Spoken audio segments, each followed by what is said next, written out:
नमस्कार भक्तगणों, आप सभी का हमारे YouTube चैनल शक्ति सुदर्शन उज्जैन पर स्वागत है। आज की इस वीडियो में हम श्री सत्यनारायण व्रत कथा के तृतीय अध्याय का श्रवण करेंगे। इस अध्याय को अंत तक सुनिएगा। आप सभी से अनुरोध है कि अगर आप हमारे चैनल पर नए हैं तो चैनल को सब्सक्राइब ज़रूर करें, बेल आइकन को दबाएं ताकि आने वाली नई वीडियोस की नोटिफिकेशन आपको मिलती रहे। चलिए वीडियो शुरू करते हैं। सूत जी बोले, हे श्रेष्ठ मुनियों, अब आगे की कथा कहता हूँ। पहले समय में उल्कामुख नाम का एक बुद्धिमान राजा था। वह सत्यवक्ता और जितेंद्रिय था। प्रतिदिन देव स्थानों पर जाता और निर्धनों को धन देकर उनके कष्ट दूर करता था। उसकी पत्नी कमल के समान मुख वाली तथा सती साध्वी थी। भद्रशिला नदी के तट पर उन दोनों ने श्री सत्यनारायण भगवान का व्रत किया। उसी समय साधु नाम का एक वैश्य आया। उसके पास व्यापार करने के लिए बहुत सा धन भी था। राजा को व्रत करते देखकर वह विनय के साथ पूछने लगा, हे राजन, भक्ति भाव से पूर्ण होकर आप यह क्या कर रहे हैं? मैं सुनने की इच्छा रखता हूँ, तो आप मुझे बताएं। राजा बोला, हे साधु, अपने बंधु बांधवों के साथ पुत्र आदि की प्राप्ति के लिए एक महाशक्तिमान श्री सत्यनारायण भगवान का व्रत व पूजन कर रहा हूँ। राजा के वचन सुन साधु आदर से बोला, हे राजन, मुझे इस व्रत का सारा विधान कहिए। आपके कथनानुसार मैं भी इस व्रत को करूँगा। मेरी भी संतान नहीं है और इस व्रत को करने से निश्चित रूप से मुझे संतान की प्राप्ति होगी। राजा से व्रत का सारा विधान सुन व्यापार से निवृत्त हो वह अपने घर गया। साधु वैश्य ने अपनी पत्नी को संतान देने वाले इस व्रत का वर्णन कह सुनाया और कहा कि जब मेरी संतान होगी तब मैं इस व्रत को करूँगा। साधु ने इस तरह के वचन अपनी पत्नी लीलावती से कहे। एक दिन लीलावती पति के साथ आनंदित हो सांस्कारिक धर्म में प्रवृत्त होकर सत्यनारायण भगवान की कृपा से गर्भवती हो गई। 10वें महीने में उसके गर्भ से एक सुंदर कन्या ने जन्म लिया। दिनों दिन वह ऐसे बढ़ने लगी जैसे कि शुक्ल पक्ष का चंद्रमा बढ़ता है। माता पिता ने अपनी कन्या का नाम कलावती रखा। एक दिन लीलावती ने मीठे शब्दों में अपने पति को याद दिलाया कि आपने सत्यनारायण भगवान के जिस व्रत को करने का संकल्प किया था उसे करने का समय आ गया है।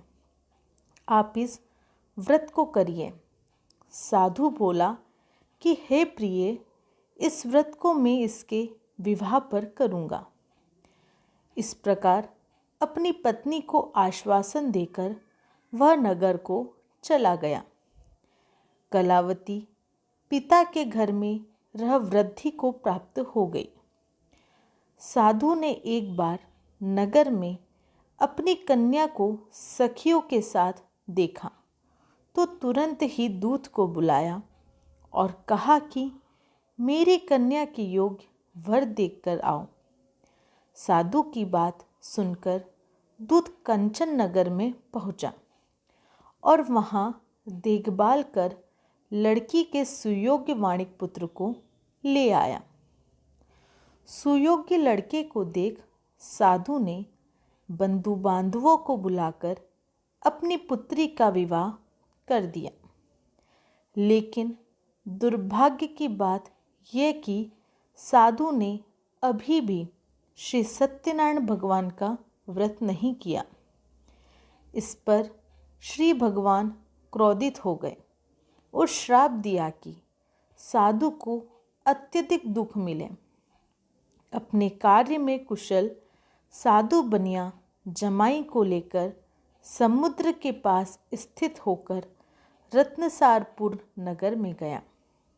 वहाँ जाकर दामाद ससुर दोनों मिलकर चंद्रकेतु राजा के नगर में व्यापार करने लगे। एक दिन भगवान सत्यनारायण की माया से एक चोर राजा का धन चुराकर भाग रहा था। उसने राजा के सिपाहियों को अपना पीछा करते देख चुराया हुआ धन वहाँ रख दिया जहाँ साधु अपनी जमाई के साथ ठहरा हुआ था। राजा के सिपाहियों ने साधु वैश्य के पास राजा का धन पड़ा देखा तो वह ससुर जमाई दोनों को बांधकर प्रसन्नता से राजा के पास ले गए और कहा कि उन दोनों चोरों को हम पकड़ लाए हैं, आप आगे की कार्रवाई की आज्ञा दें। राजा की आज्ञा से उन दोनों को कठिन कारावास में डाल दिया गया और उनका सारा धन भी उनसे छीन लिया गया। श्री सत्यनारायण भगवान से श्राप से साधु की पत्नी भी बहुत दुखी हुई।